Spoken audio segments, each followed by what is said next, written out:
স্বাগত জানাচ্ছি বহিমিয়ানে।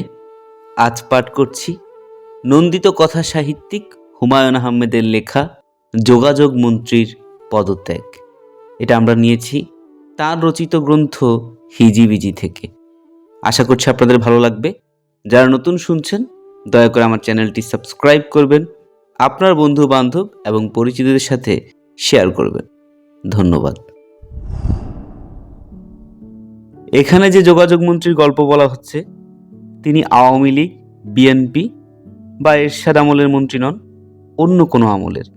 তবে আনন্দের বিষয় সব আমলের জিনিস একই। লেখক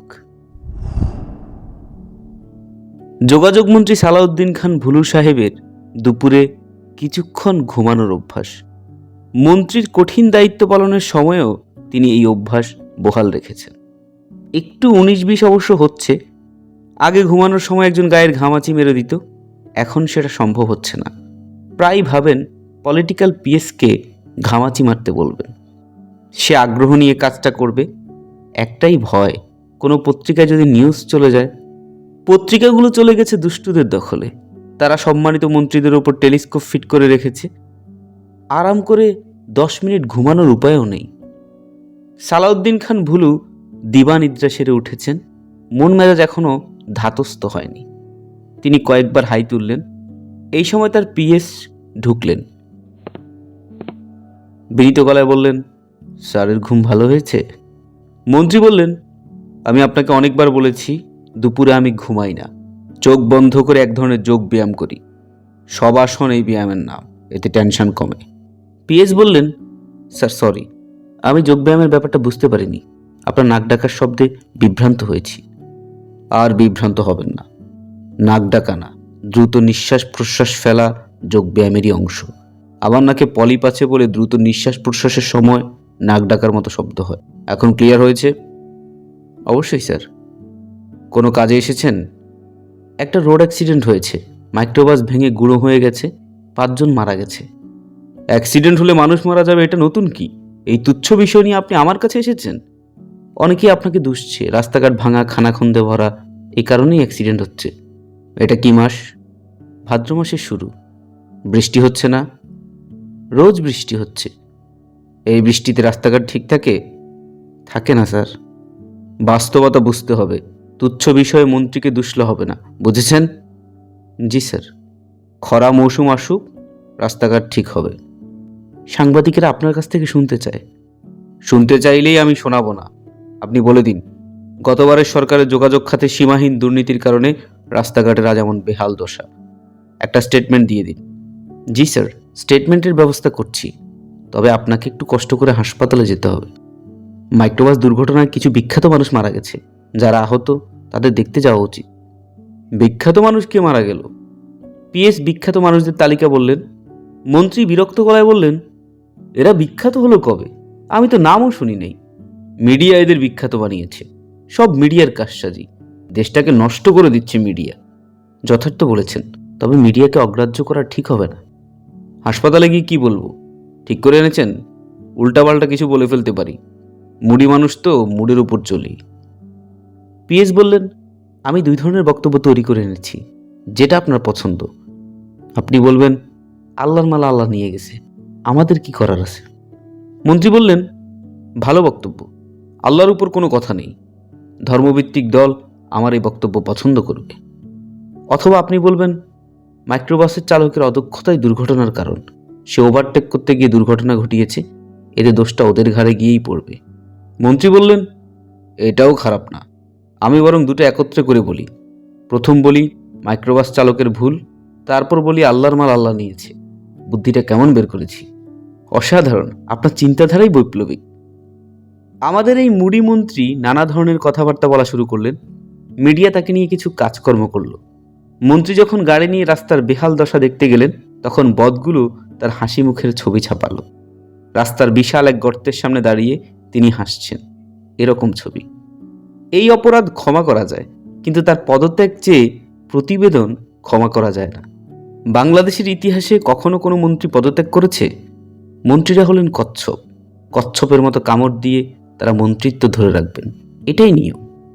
মন্ত্রী তার রাজনৈতিক সচিবের পরামর্শে কিছু জটিল পদক্ষেপ নিয়ে নিলেন। একজন দুর্নীতিবাজ কর্মকর্তাকে সাময়িক বরখাস্ত করা হলো। একটা ছোট্ট সমস্যা তাতে হলো, দেখা গেল সবাই দুর্নীতিবাজ। রসুনের বোটা অবস্থা। একজনকে শাস্তি দিলে বাকিরা খেপে যাবে, ওদের গায়ে হাত দেওয়া যাবে না।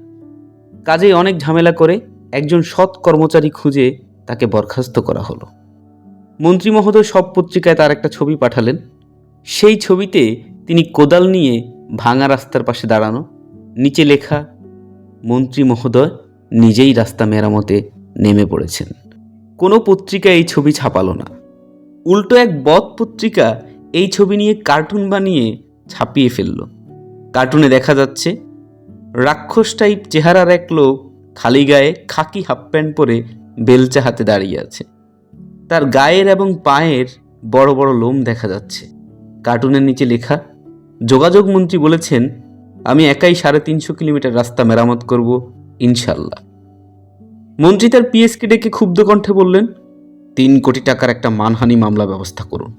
আমার ছবি বিকৃত করে ছেপে আমার মানহানি করেছে।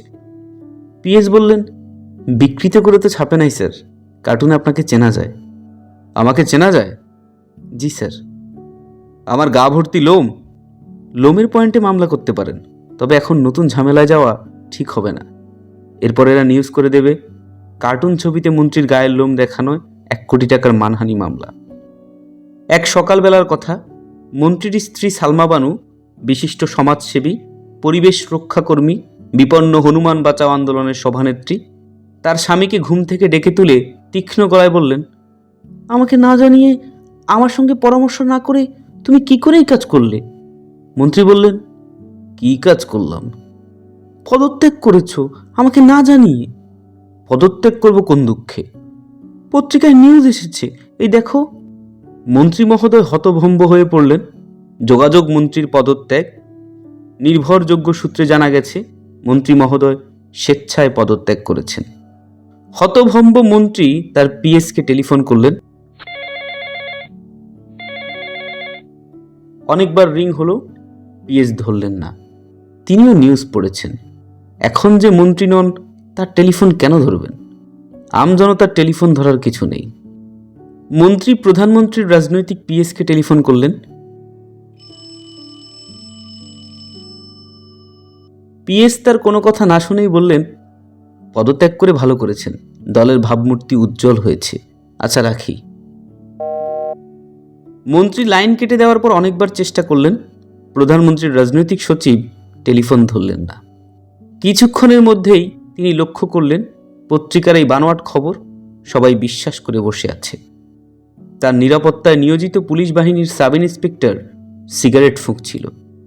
তাকে দেখে সিগারেট ফেলে না দিয়ে শুধু পেছনে আড়াল করল।